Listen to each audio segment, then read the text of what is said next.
Geminis, welcome to your weekly Sidereal Astrology forecast. This is for July 11th through the 17th of 2016. I'm Athen, and this is for Sidereal Astrology. If you are new to the channel, be sure to check out the link down below because the signs are different. All right, so Gemini, let's go ahead and start by looking at your ruler Mercury here this week, who is going to be forming a couple aspects here at the beginning of the week. We'll be squaring up to Uranus, trining up to Chiron. So if you guys are feeling a bit like breaking free, breaking through in your life in some sense with that square up to Uranus, or being, individualistic, making changes, whatever it is, I think balance is very important there with that, particularly the first half of the day.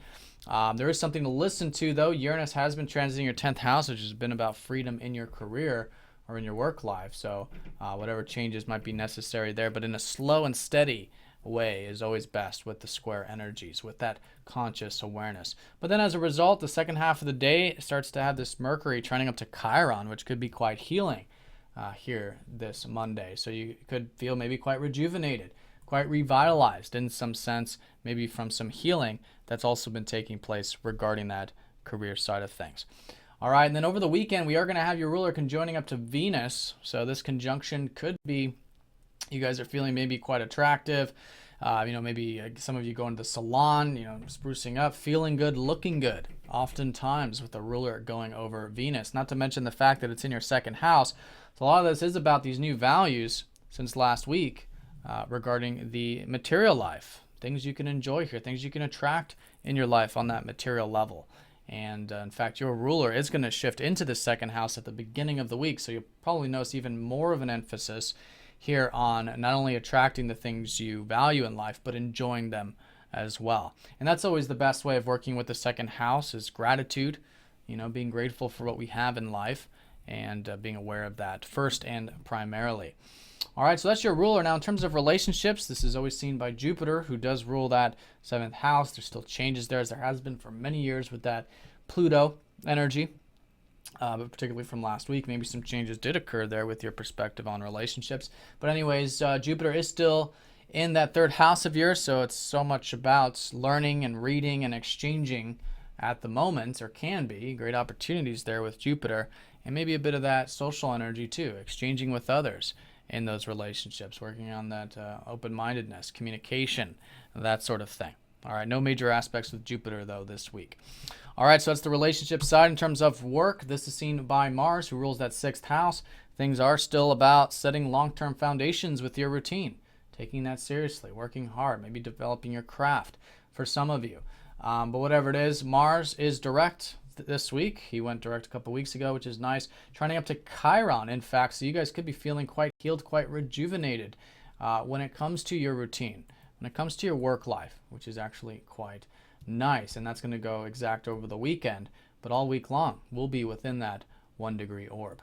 All right, so then this takes us to the financial side of things, which is always seen by the moon, who rules that second house. But again, there is this shift here this week of attracting and enjoying what you value in life.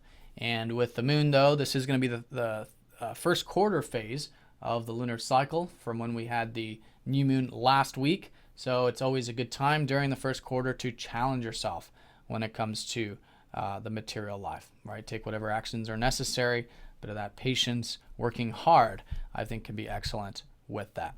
All right, so this takes us to the overview, which again is a big emphasis here on Mercury this week, particularly on Monday, just starting the week, something here about integration, then healing.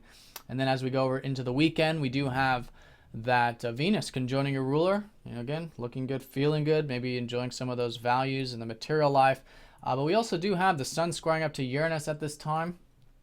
The sun does rule your third house of communication, so I think extra attention there on the mind, extra self-awareness on the communication can be key. And again, this could be involving the career stuff that's kind of pulling you to make some changes this week. But again, slow and steady is the name of the game with those squares. And then, though, the sun does trine up to that Mars-Chiron in a grand trine. So actually, there's also a side to it, too, that's actually quite healing when it comes to your intellectual side. So still great to, I think, read, write, learn, which is all this Jupiter North Node energy in Leo. And maybe even some things over the weekend, some new insights about how you can implement some more of that confidence and independence, getting things done, maybe in the routine life, and then feeling rejuvenated with the communicative side of things. And happy birthday for those of you who still have, for those of you who have your birthdays this week, watching for your sun sign, but all of you still do have the sun in your first house, so still a great time to focus on the self, independence, getting things done, moving that ball forward one step at a time. All right, so Geminis, have a fantastic week. Thank you for watching, and I'll see you all next week.